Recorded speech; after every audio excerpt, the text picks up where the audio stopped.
Hi, everybody. Hi. Hello.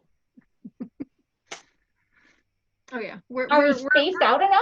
we're socially distanced. We're isolated. We are We're distant. okay. Yes. Distant, very distant. Yes. 600 welcome. miles each leap.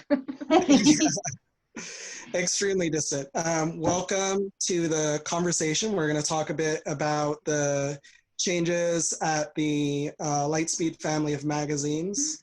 My name is Arley. I'm going to moderate and chime in a little bit. I work at Locus. I'm an associate editor at Lightspeed and Nightmare, and I am co-editor-in-chief at the new brought back fantasy magazine.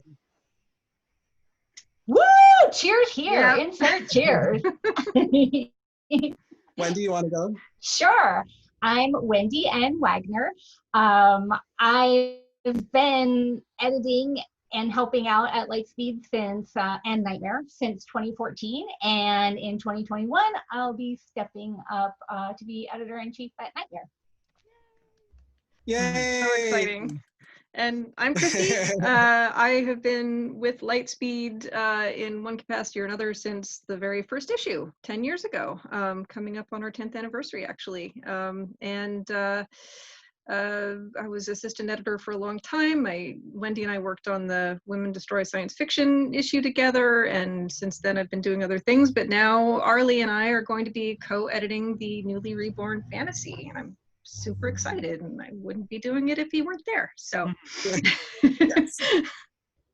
And I'm John Joseph Adams. I'm the publisher of all three magazines. I'm also the editor of Lightspeed and currently the editor of Nightmare, but I'll be turning that over to Wendy in January, like she said. And of course, I've done lots of other things. I've got John Joseph Adams books, my imprint at Hoot Myth and Harcourt. I'm series editor of Best American Science Fiction and Fantasy, blah, blah, blah. All that kind He's of stuff. some weird guy who doesn't do anything, it sounds like. No, especially according to that shelf behind him. Nothing. Oh, yeah. It's done nothing. A wasted life. Yeah. John, you've been running these mags for a long time. These are major changes to projects you've had for a while. How do you feel about it? Are you nervous? Are you excited? Are you feeling buyer's remorse? No, I feel good about it. You know, it's kind of a different world to step into, because all along I'd been a publisher, but I'd been publishing the stuff that I was doing myself, and so now it's going to be a little bit different. I got a little taste of it when we did the Destroy series, which you know, we had guest editors for all those, so those were cases where I was just the publisher and I was managing, you know, stuff behind the scenes in order to get the issues published and everything, but then letting someone else handle the editorial duties. So so this will sort of be an extension of that. And you know, as I've progressed further along in my career, I've taken on more responsibilities in other areas and have gotten busier doing other things. And so it's been harder and harder to devote as much attention to the magazines. And so so that made a lot of sense for me to relinquish, you know, Nightmare, so that I, you know, because I want to make sure that I'm never, you know, sort of not paying enough attention to one of these things. And Lightspeed's always been my first, you know, magazine love.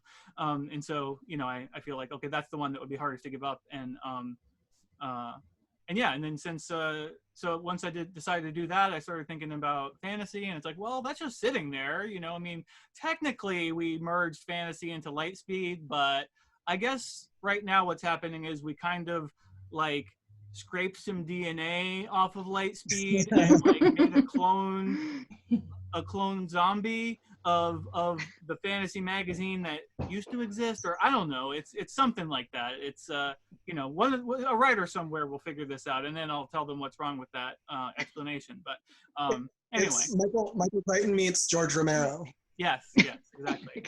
Which is actually not a bad description of my taste, you know. Wendy and Christie, how does it feel to be taking over these magazines? They're such big commitments, and why take them over at all? Well, gosh, you know, I love working at Nightmare. It's super, it's just terrific, and gotten, I write horror as well as edit at Lightspeed, Nightmare. And I'm love being a part of the horror community, and I've gotten to know a lot more writers working there, and I just think that it's going to be a great chance to step up and be a bigger part of that community. I think that Nightmare is a place where we can do some really new and exciting work in the field. We've always put out like just really cool stuff. And so I just look forward to keep doing the same stuff that we've been doing at Nightmare all along. I think it's going to be an absolute blast. Am I like kind of terrified? Oh, heck yeah, because JJA has like the biggest boots in the business to fill. And I have pretty small feet and bunions, so it's gonna be really rough, but I'm excited. But you know what?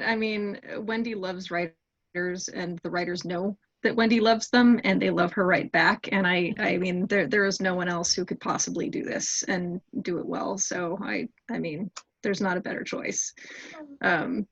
Yeah, Arley, you actually have been in the field for at least as long as we have, just in totally different capacities. So you are diving into fiction. Yeah. How's that feel? Editing fiction. You've been reviewing and critiquing and, Yeah, I've done a little bit of editing. I've edited a couple books and stuff, and I've done some editing quietly behind the scenes. But I have to admit, it's both exciting and really intimidating, especially taking over a magazine like this from, somebody like John. I'm really glad to be working with you, Christie.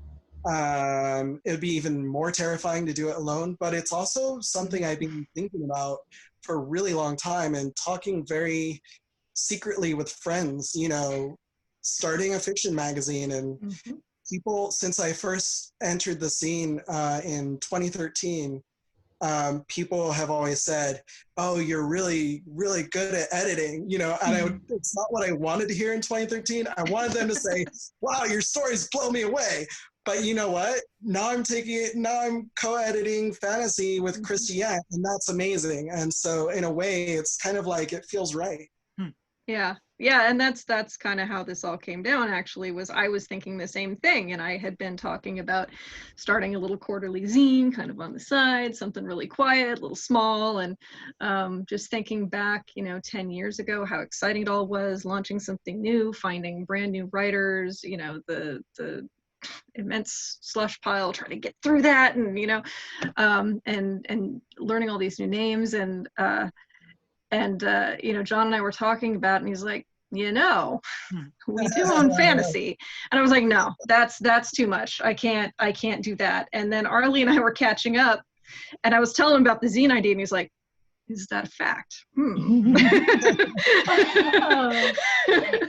And 10 minutes later, we're like, yeah, we're doing this. We're totally doing this. We're going to do this together. It's going to be great. So I am so excited for you guys, because I always like to say that editors, like, their biggest job is to be a story's best advocate and to be a writer's best advocate. And I can't think of two people who are just like better at, taking care of and caring about fiction and writers than you two. Like, you're huge inspirations for me.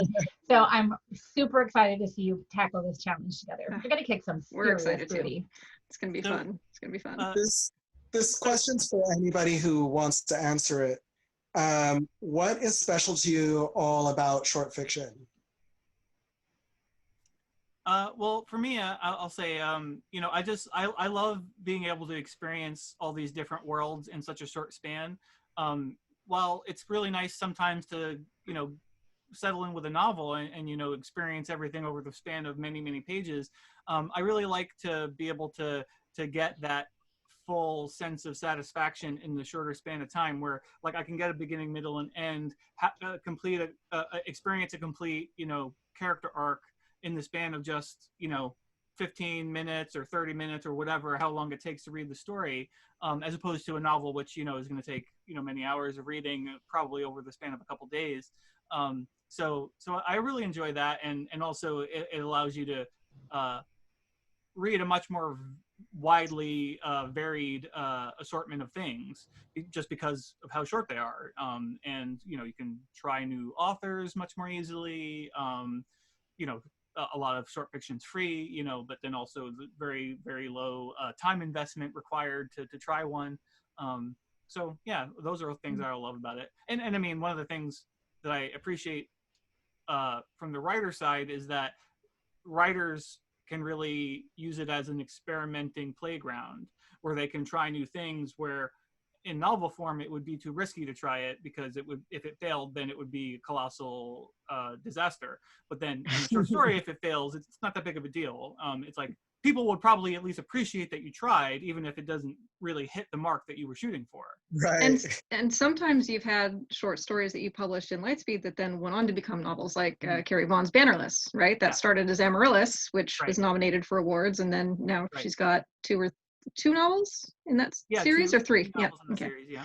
Yep. I mean, and that's the other thing for writers. Yeah, I mean, you can certainly write a short story and flesh out the world, and then later on flesh it out even more and turn it into a novel. Or, you know, writers can also do what they call the fix-up, which is, you know, like a series of stories, and then you sort of, and they're chronological, and then you sort of insert some connective tissue, and then, you know, quote unquote fix it up in so that it makes it into a novel. So yeah, I mean, they're versatile in that way too. I think another thing, particularly about horror, is like that horror is a genre that I think is like sometimes at its finest in the small condensed form.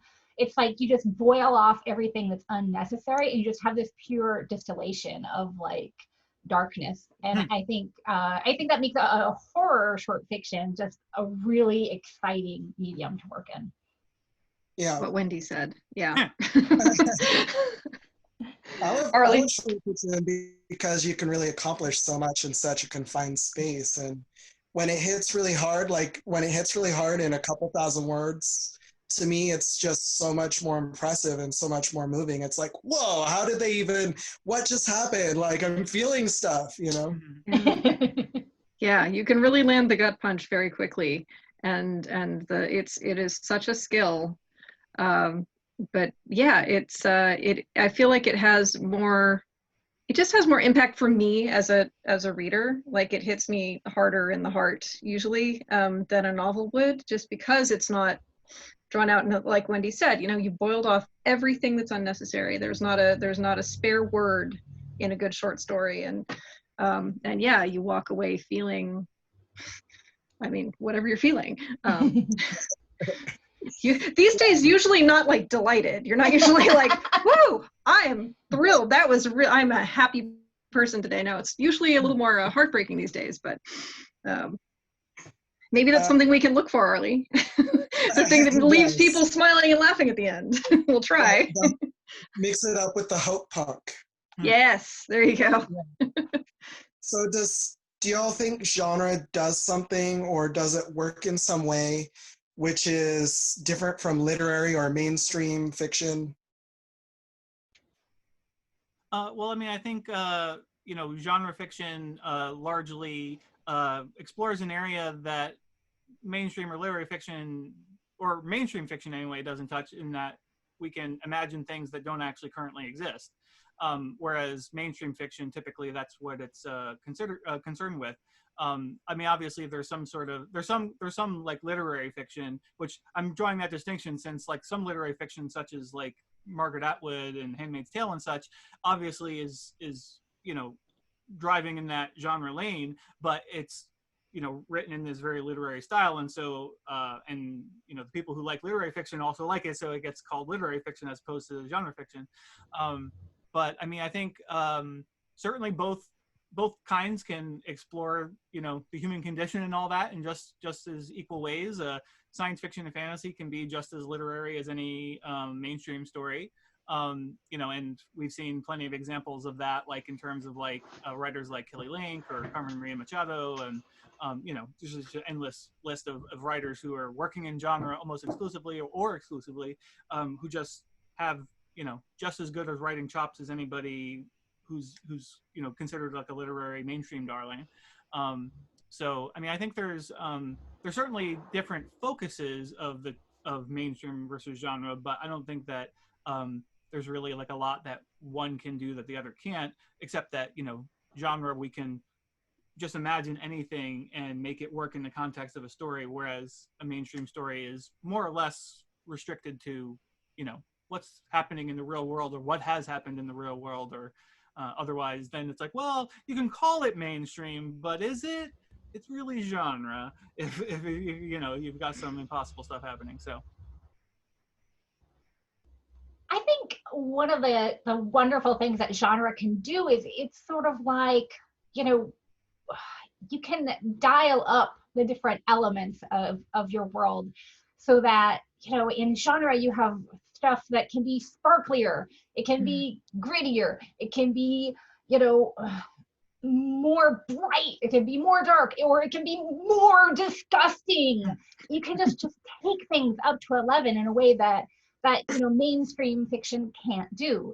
And for me, that's like incredibly refreshing. I feel like genre gives us this ability to step into a world that we're seeing in like a new, refreshed way. And when you come out of it, you then can kind of have a different perspective on the regular world. So I think the genre is just fantastic for that. And I love being in it because of it. I want sparkle grit to be a thing. Yeah, can we make that happen? Can you have a sparkle grit like We're issue, maybe? Sparkle grit stories. Yeah, yeah. Arley, you've been immersed in this, you know, up to your ears in, you know, both long form and short form, but always genre, right? So, yeah, what does it for you? I mean, I read broadly. I read all kinds of stuff, and fundamentally, for me personally, I think of these things as shorthand more than anything else, more than anything meaningful. It's sort of like, you know, it's sort of like if I say, oh, I'm Black, or oh, I'm gay. Like, it's an easy way to say something that in fact is way more complicated if we have a sit-down conversation and get into details. It's like, I'm just going to put this quick label on it so that hopefully we have a brief, you know, partial understanding.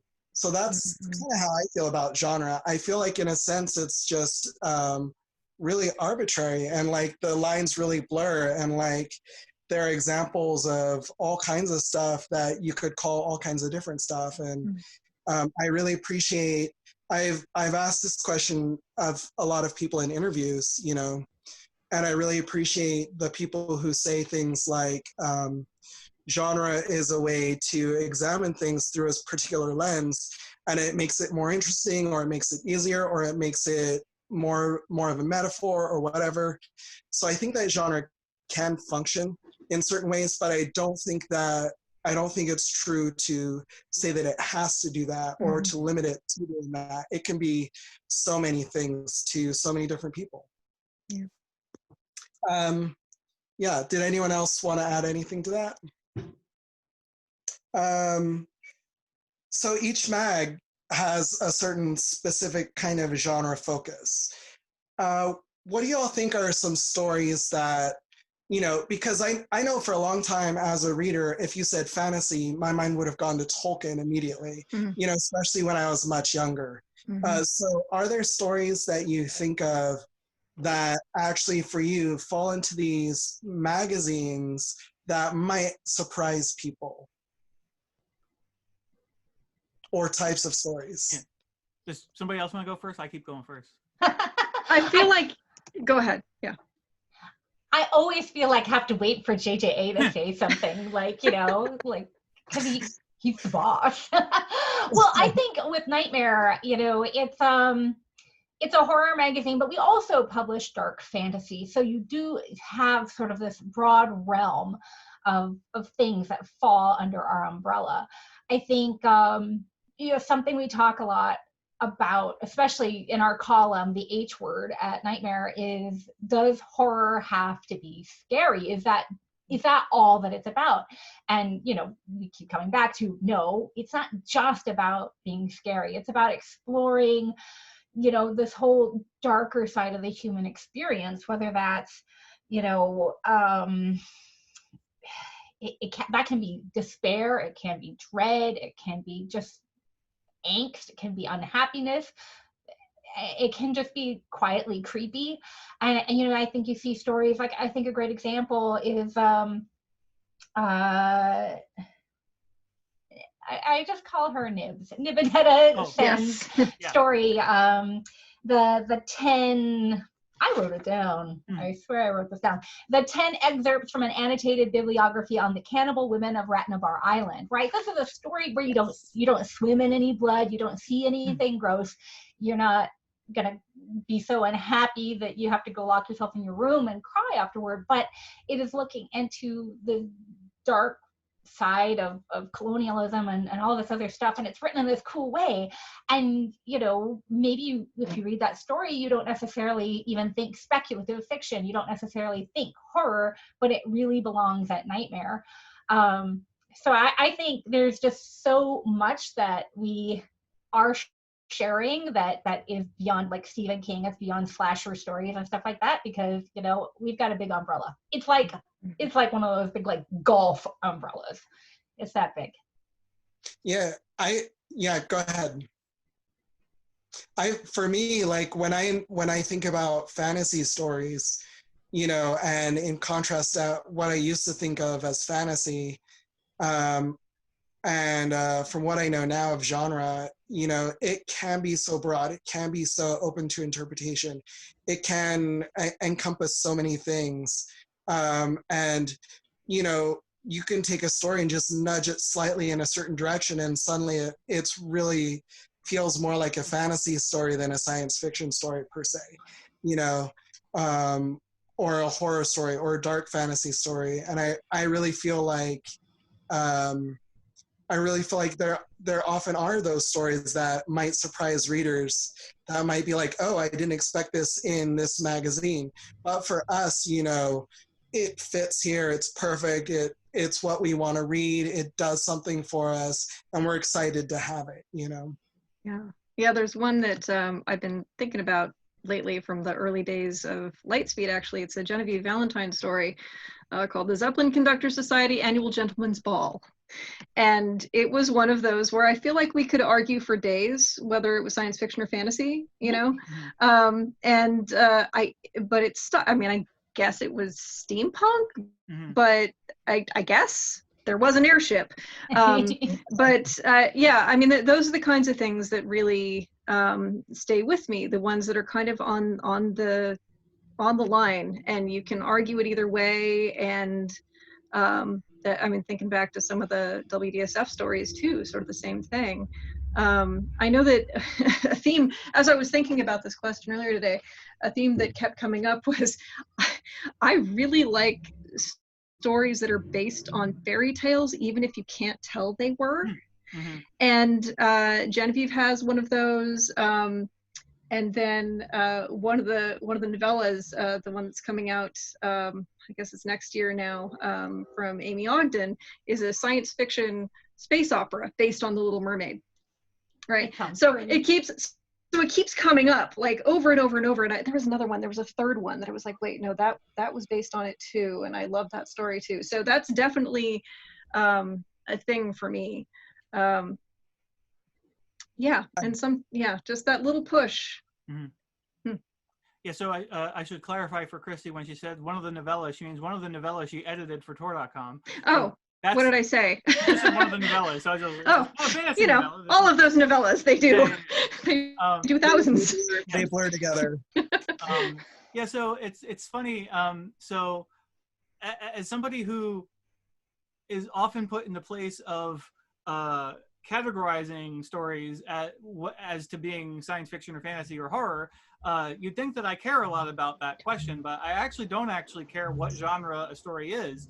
Like, it's like when I'm publishing Lightspeed, it's like I ended up with this system where, you know, we're calling the stories fantasy or science fiction, and we have certain slots that we fill, and so I have to slot them into one of those things, you know, and that's partly to keep the magazine balanced between the two types, so that people who like one or the other more, maybe they'll still have enough to enjoy about the magazine. But you know, I don't actually care what genre it is. I just want to know, do I like it, and do I think it's doing interesting things with whatever it's working with.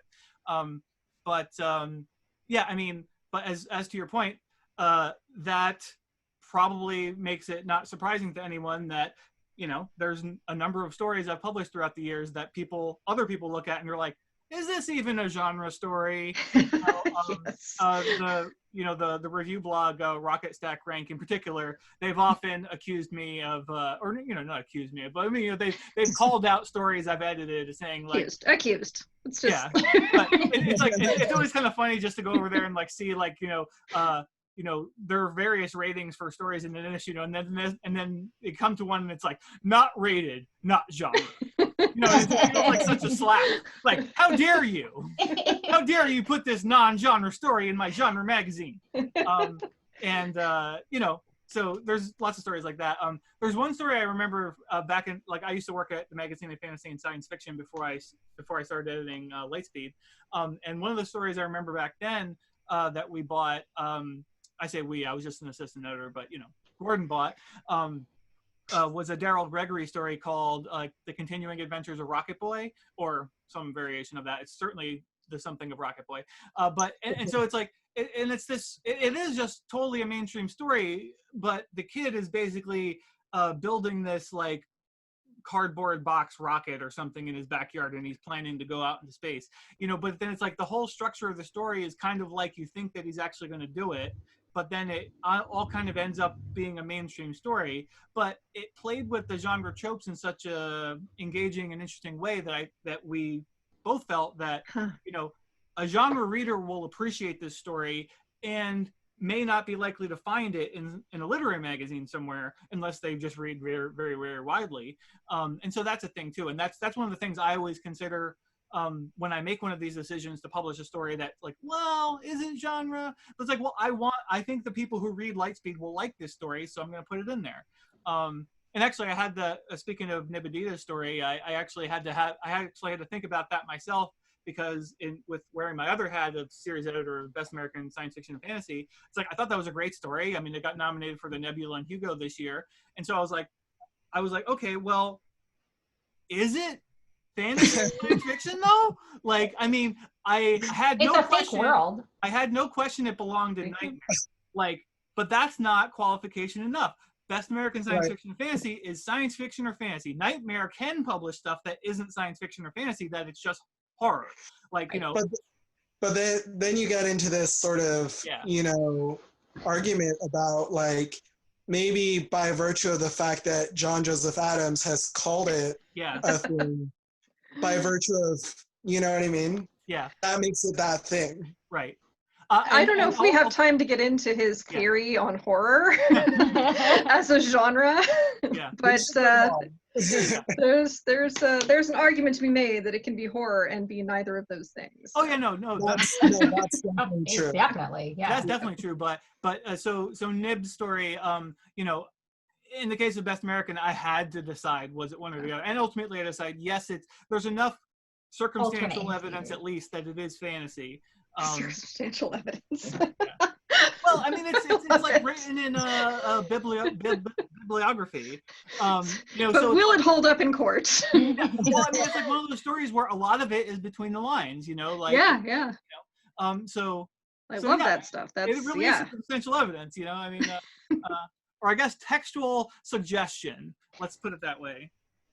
Yeah, I love the phrase genre sensibility, though. I feel like that's really it, right? Like there are definitely stories out there that, boy, I cannot really identify the magic in this, but boy, it sure feels like fantasy. Right. So yeah, Arley, what are your? No, I agree with you 100%. I think that's well put. Yeah, I mean, this actually calls to mind this one story by T.C. Boyle called Tooth and Claw, which again is not really a genre story, but it feels so much like a genre story, and then you get to the end of it, and then it's like it feels even more like a genre story. And I thought it was interesting hearing him talk about some of the like sort of student reactions to the story and just not really understanding how to grapple with it, like as being people who grew up or had a steady diet of just mainstream stories. They didn't know how to read a genre story, and so like that story didn't make sense to them. but then a genre reader can read the story, it's like, oh yeah, no, I get it. And then, these other students who haven't had that experience, it's like they kind of didn't quite grapple with the ending, you know. And so I thought that was interesting, because he's not really like particularly a genre writer, although a lot of his stuff is genre. I don't know if he would admit that it is, but right. Anyway. So do you all think, as editors taking over these magazines, oh, actually, we're not going there yet. We're going anywhere you want us to go, Arley. Yay! Let's get ice cream. Absolutely. Ice cream On me. So when you all think of these magazines and you think of the stories, you know, especially Wendy, you know, what is a nightmare story? John, what is a Lightspeed story? And for me and Christie, what is a fantasy story? Like, when you think of the stories, if somebody says, well, what is a nightmare story, usually or generally, what comes to mind? Well, I think, you know, nightmare is very much like Lightspeed in the fact that they're both magazines that focus on stories that are about people. You know, they're deeply grounded in character. And no matter what's going on, it could be the zombie apocalypse, it could be a spaceship crashing, it could be a psycho killer chasing somebody around in a ghost house. Actually, we've got one of those coming out. The inner lives of the people in the story are truly important to it. And so, you know, you're dealing with the darker side of the human condition really coming through in like a personal way. And I also think that the writing really matters too. I think, you know, what we're looking for are works that have lyrical, pleasing prose, but still accessible. You know, this is a magazine where anybody, you don't need to have like a PhD in literature to appreciate our stories. But I think if you did have a PhD in literature, you'd still be like, damn, yo. So that's a nightmare story. I feel like, John, I kind of want to chime in on Lightspeed a little bit, you know, as a slush reader and a spotlighter and all this stuff. I feel like that Ray Naylor story, the recent one, is a great example, because I feel like at other magazines and in the hands of other writers, that would be just a straight up idea piece, which is like, oh, this is the thing that happens, and you know, the people involved are completely interchangeable with anybody else. It could be whatever. But Ray Naylor writes this story, and it's an idea piece, but it's also a piece about people. It's very grounded in how the idea affects people, how it affects society, and it has heart to it, and it comes around at the end to this really poignant place. And I feel like, you know, at least when I think of Lightspeed stories, you know, and by extension fantasy stories, I feel like that's kind of the jam, is it's stories with heart that you know, at core are about people or about humans or something like that. Yeah, it is no secret that I am not a fan of the zombie subgenre in general. And yet, one of my favorite short stories of all time is one that John published in The Living Dead 2 called This Year's Class Picture. And it will rip your freaking heart out, because it is about a person just trying to be the same person they were and taking care of the same people that they used to take care of, only now they are 5-year-old zombies. And that was one of those moments where like my brain broke open and went, oh, I get it. This is how you can take a trope and turn it into something that will rip your heart out. Yeah, and I think an important thing about what you're saying too, which John always says every time we email him from Locust for magazine summary, and we're like, what is Lightspeed looking for? And he's like, no, I don't want to say anything. Not saying it. Yep. Right. Because the moment you say, we don't want any of X, then you are denying that one really wonderful X, which defies the usual X's and happens to be a really great story. Yeah. Yeah. And for you, it's that one zombie story. You're Yep. like, I don't really like zombie stories, but there's this one. Mm-hmm. And so you don't want to say, oh, we're looking for X, because then you get only X. And you don't want to say, oh, we don't like X, because then you miss out on that one really excellent version of that thing that you said you don't like, you know? Yep. Hey, Yeah. you know what we're looking for? We're looking for good stories. Yeah. Yeah, Exactly. great stories. Yeah. Exactly. Every author loves that as the definition for, you know, they're all like, yes, that's so helpful. Right. And as John has always said, you know, if you're not sure, let us do our jobs. We'll decide. You just We'll send decide. it. We'll do our jobs. Don't do it for us. Right.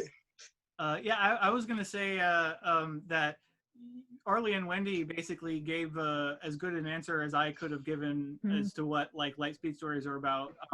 You know, and Nightmare as well, since I am technically still currently the editor.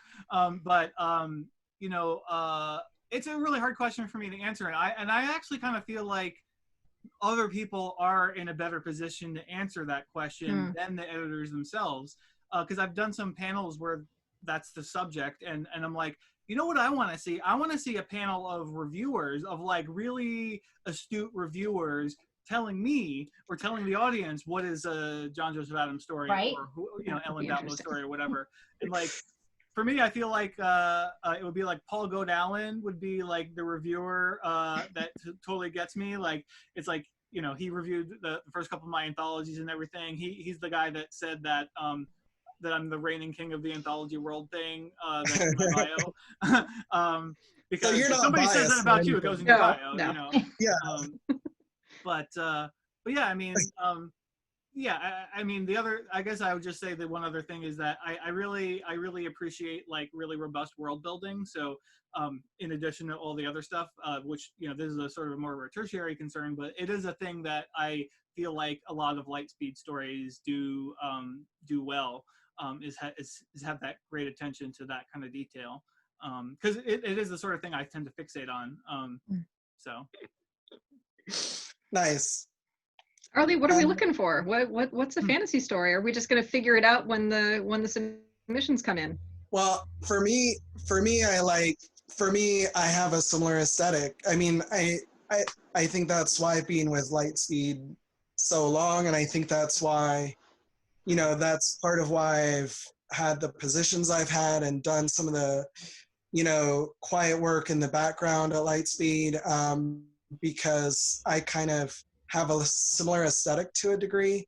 I mean, John and I aren't always going to 100% agree. There's going to be those stories that I'm like, I don't know what John's thinking. And there's going to be the stories where he thinks the same thing about me. But for me personally, I do feel like, you know, I lean towards stories with heart, with meaning. I lean towards stories that are about people in some way. If they're about an idea, then it comes back to the people. But I also like, you know, for me, I'm very picky. I like well-rounded stories. I like stories that hit a lot of notes. And if a story isn't going to hit a note, then it better be really strong in the other notes. If a story's, you know, if a story is like, well, I'm not interested in people, that's fine. But then you've got your work cut out for you doubly to hit those other notes on the world building, on the sparkliness. I mean, those sparkles really got to sparkle then. Yep. Yep. You got to really knock my socks off. And it's happened.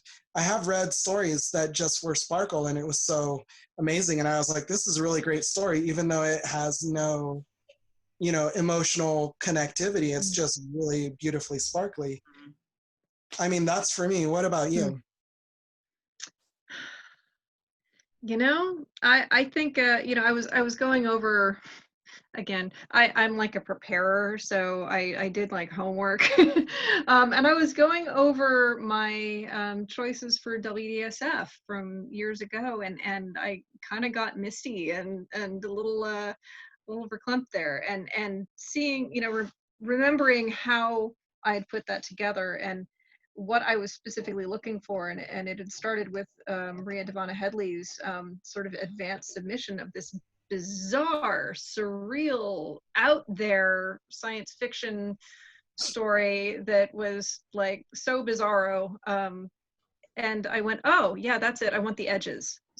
I want all of the most bizarre stuff. And I ended up with like a weird Victorian off-world steampunk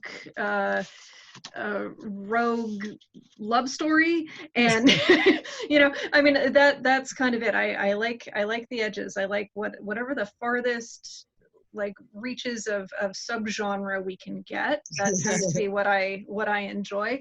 But I'm also down for the very solid you know, rock hard fantasy story, as long as as long as the world is consistent and it's about something. It's got to be about something, right? Yeah. Maria Devana Headley wrote this really cool, I don't know if it was a Lightspeed story or what, but wrote this really cool story about garbage.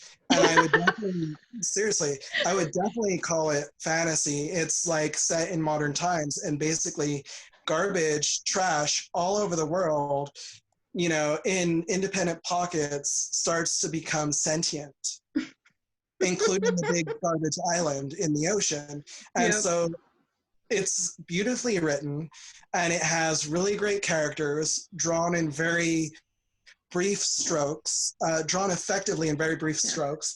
Plus it has this really cool idea, which is, you know, so it's got that sparkle factor, and it's like this great layered narrative, which is pulled off in, you know, I don't know, it's like short. It's not like a, you know, a lot of people would write that and it would end up novella length, and you're like, wow, you're really dragging this out.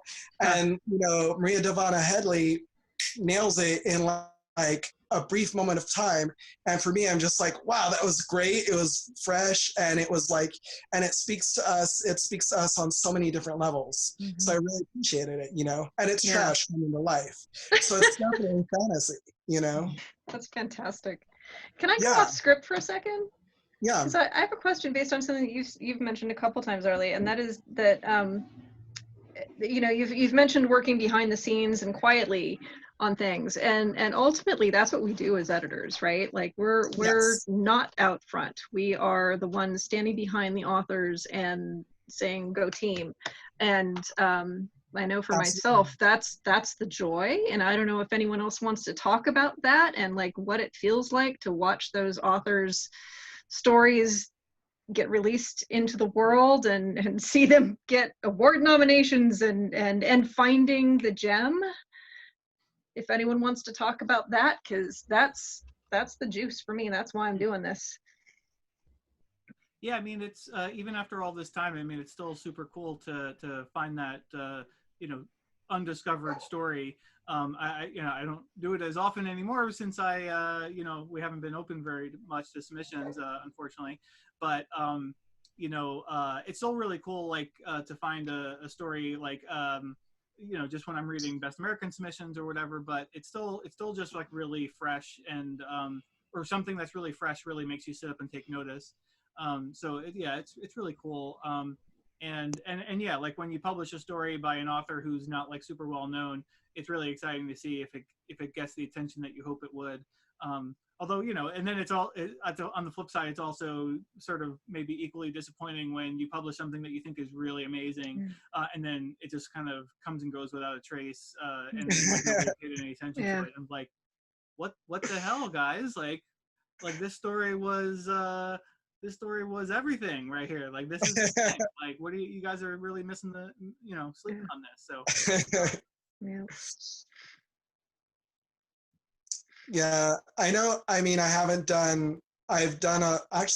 slashed some stories that, you know, had some success, and that felt really good, especially like to be the one who found it in slash and was like, this story is cool. And then other people are like, this story is cool. And I'm like, yeah, I told you. Yes. That was, I mean, early days at Lightspeed. Yeah, anytime one that I sent up and I was like, this is it, this is so good, and he'd pick it. Yes, oh my God, this is, and you feel this ownership, right? You're like, I found that one. Yeah. And I know, I mean, Wendy, you got to do all kinds of WDSF stuff. You were Yeah, and like I edited Queers Destroy Horror, and it was really great to see Alyssa Wong's story from that went on, and was nominated for a bunch of stuff, and I think I actually brought home the Nebula that year, maybe. Yeah, it was very successful. I don't know, I don't feel ownership of any kind. Like I feel like yay, that's great, but I guess I just am more focused on the experience I have working with the writers is just so great, and I love it so much. And I am really looking forward to being more of an advocate for the work, like after it does come out, because I think like helping promote is going to be, I'd like to see like HWA get more excited about our stuff, things like that. Yeah. But for me, it's like such a community building activity. That's like what is so exciting for me, is just like the relationships I get with the writers and seeing them, like, I don't know, this is really dumb, but like if I can get them more excited about paragraphs, then that is awesome. That is great. And yeah, so that's something that's really great for me in the business. Is that a thing you see a lot in the slush, or like they paragraph a verse? I feel like a lot more people could learn more about better paragraphing. I know a particular author that Wendy is referring to. But in general, I'd say like half of authors could be better at paragraphing. Powerful. Take notes. We have about 10 minutes left.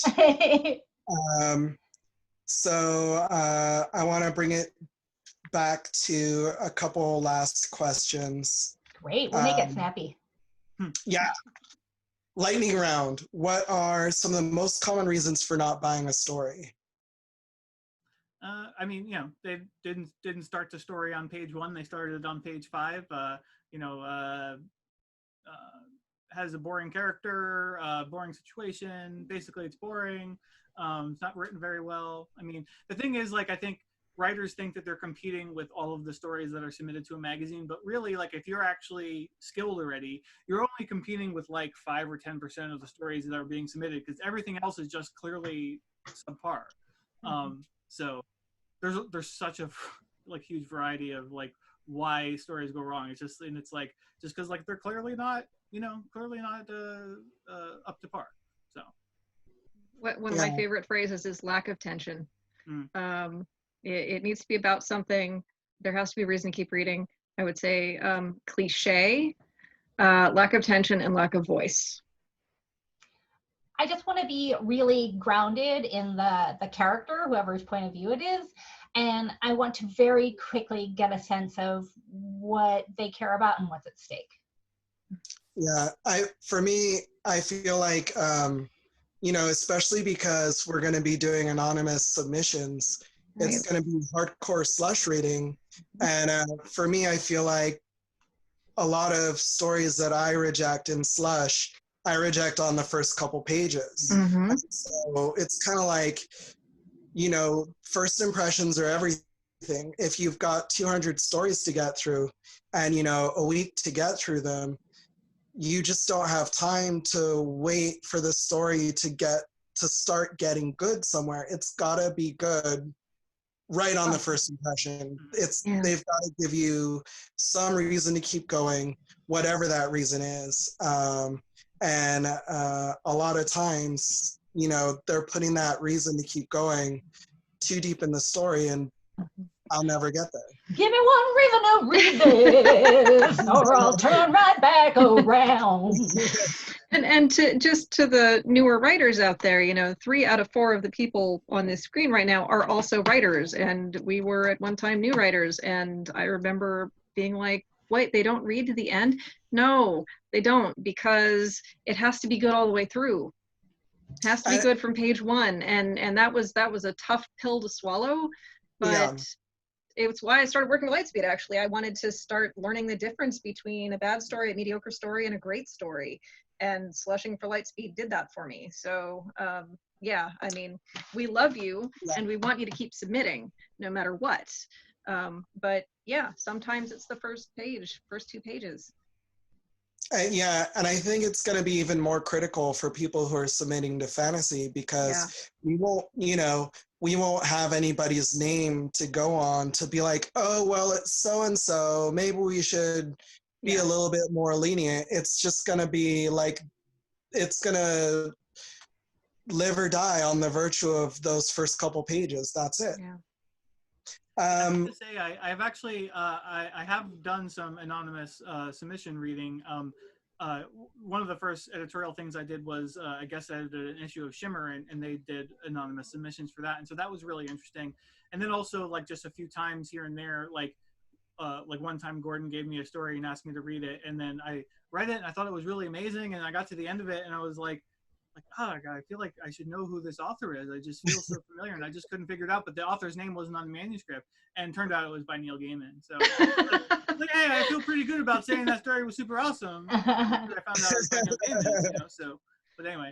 And shout out to Shimmer. The absence of Shimmer is one of the reasons that I wanted to do this in the first place, because they were my aesthetic for sure. So yeah, big props to Shimmer. Yeah, we miss you, but. Here we are. We're gonna try. To sort of switch to a more positive note, are there any recent stories which stand out in your mind, which really excited you or that you really liked, and why? I'll go. So one of my favorite stories I've ever published in Lightspeed is The Venus Effect by Violet Allen, and it's a story that I feel like. That's what story that, like, as I mentioned before, like, didn't get the attention it was due. It did get reprinted in Best American Science Fiction and Fantasy that year, and didn't resist. The guest editor, And didn't resist. And resist, yeah. And the guest editor that year, Charles Yu, he thought it was. I think it was his favorite story that he read. And it's just like, it's so powerful. It's so relevant, like, particularly right now. I mean, it's about police violence against Black people. And this unending cycle, and it's, God, it explores that issue in such a, like, interesting and unique way, and it just, I feel like it's really powerful and fun. Yeah. Like, weirdly, you would think that subject could be fun, but it actually is a really fun story. And Violet's just such an interesting writer. Like, I feel like nobody writes like she does. And so that's definitely one of my favorites. And that was published in 2016. And then just more recently, last year, Ted Chang had an original story in his collection called Omphalos. And that's just really, like, just wonderfully imagined. Like, I feel like I can't even think of a story that I've read that is like that. It feels like a unique thing. And yeah, just really, really, really interesting. Definitely grab his collection because it's full of amazing stories. But if you've read all of his other stuff, you should get it because you need to read that one. Well, for me, a couple of standouts. I cannot say enough good stuff about the story we published last year at Nightmare. It's called Methods of Ascension by Dan Stincy. Oh, yeah. And for me, it's like everything I like in horror in one, like, really cool package. Like, I just had all of these, like, really intricate, weird, dreamlike elements, but also mixed with, like, visceral and really kind of disgusting stuff, and it was, for me, just a really great read. An older story that I absolutely love, it was in 2015 in Uncanny, was Those by Sophia Samatar, which and really an all-time favorite story. And then another nightmare story that I can't get enough of is Nino Cheapery's Dead Air, which is like kind of like a found footage, like audio short story, which it was just unbelievably fun to read. Like, did really push the envelope of what you could do on the page. There's a story called Terminal Avenue by Eden Robinson in So Long Been Dreaming. It's edited by Nalo and Upinder Mehan. It's an absolutely incredible story. It's a little bit older, but that whole anthology is really strong. And that story, when I read it, it's probably one of the top stories that I've read recently. More recently, I really liked Kim by Nicole Desconiers, which is in Sycorax's Daughters, which is a really strong anthology. There's a lot of stories in that antho that I liked, but edited by Kenitra D. Brooks, Linda Addison, Susanna Morris. Kim is a great story, great writing, and it's important to American culture. It's important to the conversations of genre. It just gives a really brilliant perspective on life that a lot of people need to see. And yeah, it's really strong. Yeah. I feel like I should be picking a fantasy story, but I've just been so immersed in science fiction for so long now. The one that came to mind was Charles Yu's story, America the Ride, which we published in the Resist anthology, which benefited the ACLU, which I co-edited with Gary Whitta and Hugh Howey. And that story was definitely my favorite story of the year. And it is basically about post-capitalism. Late capitalism, dying capitalism, and it is one of those really, again, out there surreal frameworks for telling the story of the death of the American dream. And I think that's the through line for me is the edges and the surreal, out there ways of telling those kinds of stories. Yeah, I think about that one all the time now. Yeah, that is a fantastic story. And actually, in Resist, there's also another really great story by Jake Kerr called Three Speeches About Billy Granger. Oh, yeah. Both that and the Charles Yu story are just really phenomenal. And there's other great stories in there as well, but like those two are just like really, really great. And just I just want to make a point to say that Christie's mentioned this edge thing a couple times. So I think it's fair to say, if you're an edgelord, you should definitely send your stories to fantasy because Christie's into that. No, oh, wait, is that not what you meant? Okay, never mind. That's not how that word is used. Okay, maybe I meant okay. Great. We're gonna get spammed, Arley. I'm sorry. It's my fault. Let me just put this out there. If there was an edgelord watching this, there's no way they got to the end of this video. So and the submissions are anonymous anyway. So right. Any final thoughts from anybody? Did it again. I keep touching my face. I'm sorry, guys. It's like the worst. I can't stop leaning. We're isolated, I promise. But well, we never leave the house, so that's true. Last thoughts. Yeah. No, boss. Yeah, no, I mean, I'm just really excited about this new direction for everybody. I think it's going to be really interesting to see what y'all do with the magazines. And it'll be interesting to see what I can do as a publisher and you know, and maybe focusing my fire in one direction instead of, you know, having this scattershot approach that I've been doing. But yeah, no, I'm just really excited to see what happens. Yeah. Wendy, are you going to make any changes to Nightmare? A little bit, yeah. I've been talking with JJA, and I think one of the things that we're going to do, which is going to be really fun, is I'm going to shift away from having 2 of our slots a week being reprints, and we are actually going to have what we call the horror lab. Ooh, and fun. It's going to be a place to get a little experimental. We're going to look into some flash fiction. I think I'm using the royal we. I'm going to be looking for flash fiction, maybe some kind of like crazy dark poetry. I'm even interested in creative nonfiction. So hopefully we will see some really just envelope pushing stuff over there. I think it's going to be an absolute blast. Yeah, Arley, you want to talk about what we're doing? Yeah, we are open to poetry and flash fiction, so we are also doing it a little bit differently. It's going to be fun. Mm-hmm. Oh, and I should say, since we're sort of talking a little bit about what the different magazines are doing, Lightspeed is actually staying the same for the most part. You know, I mean, we might make some little changes here and there as things go along, but we're still going to be publishing fantasy alongside science fiction, and we're still going to have our general, you know, the magazine is going to be the same. We're not like extracting fantasy from Lightspeed to make the new magazine. You know, we're just, like I said, we're cloning. You know. So, I mean, we already had basically the perfect magazine, so there was no reason to mess with it. Right. Yeah, can't improve on perfection. But I mean, there's a reason that the genre has multiple years best every year, and that's because every editor's taste is different. So I expect that we will be different from Lightspeed, and though we're going to be doing dark fantasy as well, we will be different from Nightmare, and I just can't wait to see what we get. It's really exciting. Yeah. Yeah. Well, thank you everybody for you know, coming to speak with me about the magazines.